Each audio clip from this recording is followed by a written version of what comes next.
Our hearts beat to the city street. ভ্রমণ মানুষকে অনেক নতুন জিনিস শেখায়, বিশ্বকে জানার সুযোগ করে দেয়। শুধু তাই নয়, ভ্রমণের মাধ্যমে ভ্রমণকারী নিজেকে জানার ও বোঝার সুযোগ পায়। ভ্রমণ আপনাকে দৈনন্দিন রুটিন থেকে বের করে নতুন পরিবেশ এবং নতুন অভিজ্ঞতার সাথে মেলায়। জীবনের এই যাত্রায় এবং এতে চলমান যাত্রার পথিকদের জন্য আজকের আর্টিকেলে দার্জিলিং ভ্রমণ নিয়ে বিস্তারিত রইল, যা সকলের জীবনের অনুপ্রেরণা যোগাবে।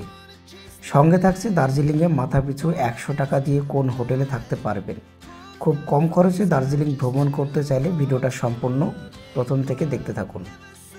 প্রথম দিন ম্যালের আশেপাশে হোটেল নিয়ে বিকেলবেলাটা এবং রাত্রিবেলাটা পায়ে হেঁটে ভ্রমণ করে নিতে পারেন ম্যালের আশেপাশে এবং দার্জিলিংয়ের কিছু প্রাণকেন্দ্র। 100 টাকায় পার হেড কোথায় থাকবেন তার তথ্য দেব ভিডিওটার একদম শেষে।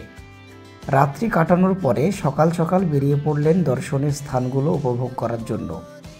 তার আগে আপনাকে দুটো ভাগে ভাগ করে নিতে হবে। প্রথমত ম্যালের এক সাইড এবং দ্বিতীয়ত ম্যালের অন্য সাইড। প্রথমে ম্যালের এক সাইড ভ্রমণ করতে গেলে শুরু করতে পারেন ম্যাল থেকে মাত্র 2 কিলোমিটার দূরে অবস্থিত Darjeeling tea garden view point থেকে।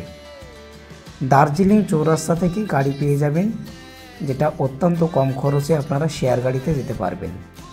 দার্জিলিং টি গার্ডেন ভিউ দেখার পরে আপনারা ওই রাস্তা দিয়ে যে দর্শনীয় জায়গাগুলো দেখবেন সেগুলো হলো রামকৃষ্ণ মিশন, যেটা সম্পূর্ণ পাহাড়ে ঘেরা এবং অনেক উঁচুতে একটা মিশন, আপনাদের খুব ভালো লাগবে। তাছাড়া একই জায়গাতে আপনারা পাবেন Tenzing rock climbing, ropeway, Shahrukh খানের ম্যাই হোনা সিনেমা যে স্কুলে শুটিং হয়েছিল সেই স্কুলটা আপনারা দেখতে পারবেন, একদম নিচেই রয়েছে। দেখা হয়ে গেলে চলে আসবেন একই রাস্তা ধরে ম্যালের দিকে, অর্থাৎ ম্যাল থেকে মাত্র 1 কিলোমিটার দূরে অবস্থিত চিড়িয়াখানা। চিড়িয়াখানাতে প্রচুর বাঘের এবং পাখির কালেকশন পাবেন, সঙ্গে রেড পান্ডা দেখতে পাবেন। একই জায়গাতে আপনারা মিউজিয়াম পাবেন, হিমালয়ান ইনস্টিটিউটও পেয়ে যাবেন একই জায়গায়। 3টে জিনিস আপনারা একই জায়গায় পেয়ে যাবেন। এগুলো ভালো করে উপভোগ করতে গেলে আপনাদের অনেকটা সময় এখানে ব্যয় করতে হবে। তারপরের দিন প্ল্যান করতে পারেন ম্যালের অপর সাইড, যেমন দার্জিলিং স্টেশন, বাতাসিয়া লুপ, ঘুম মনস্ট্রি, জাপানিজ টেম্পল, ঘুম স্টেশন, রক গার্ডেন। এগুলো দার্জিলিংয়ের ম্যাল থেকে খুব একটা দূরে নয়, আপনারা শেয়ার গাড়িতেও কিন্তু একই রুটে এগুলো করতে পারবেন।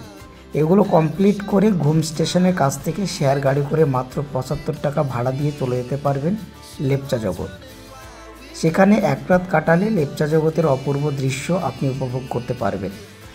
সঙ্গে থাকবে কাঞ্চনজঙ্ঘার ভিউ, দার্জিলিংয়ের নাইট ভিউ এবং পাইন ফরেস্ট, যেটা সম্পূর্ণ মেঘে ঢাকা। এক রাত কাটানোর পরে সেখান থেকে আপনারা একই রুট ধরে বেরিয়ে যেতে পারবেন। যেগুলো আপনারা ওই রুটে পাবেন সেগুলো হলো সীমানা ভিউ পয়েন্ট, খুব সুন্দর একটা জায়গা যেটা নেপাল এবং ভারতকে ভাগ করেছে।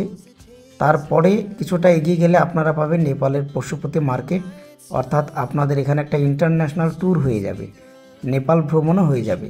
সেখানে আপনারা কিছু কেনাকাটাও করতে পারেন, খুব কম দামে সস্তা জিনিস পেয়ে যাবেন। তারপরের আপনারা যে জায়গাটা পাবেন একই রুটে সেটা হলো গোপালধারা টি এস্টেট। এখানে ঢিপির ওপরে চা বাগান, খুব সুন্দর লাগবে আপনাদের। সেখান থেকে আপনারা বেরিয়ে পড়তে পারেন একই রুটে মিরিক লেক পাবেন। মিরিক লেক দেখার পরে আপনারা পাবেন টিংলিং ভিউ পয়েন্ট। এই জায়গাগুলো পরপর আপনারা একই রুটে পেলে আপনারা মিরিক হয়ে সরাসরি চলে আসবেন একদম এনজিপিতে। এটা একদিনেই হয়ে যাবে। মোটামুটি এইভাবে ভ্রমণ করলে খুব কম পয়সার মধ্যে আপনারা পুরো দার্জিলিং ভ্রমণ সুন্দরভাবে করে নিতে পারবেন। এবার প্রশ্ন হলো, আমি যে হেডিংয়ে লিখেছিলাম 100 টাকায় পার হেড কোথায় থাকতে পারবেন, আসলে 100 টাকায় আপনারা কোনো হোটেল পাবেন না, কিন্তু আপনাদের দৃষ্টি আকর্ষণের জন্য এরকম হেডিং দেওয়া হয়েছে। আর যেভাবে আমি বলেছি সেইভাবে যদি আপনারা ভ্রমণ করতে পারেন তাহলে খুব কম সময় এবং কম খরচের মধ্যে পুরো দার্জিলিংয়ের দর্শনীয় স্থানগুলো আপনারা দুর্দান্তভাবে ভ্রমণ করে নিতে পারবেন। ভিডিওটা ভালো লাগলে বন্ধুদের সাথে শেয়ার করবেন।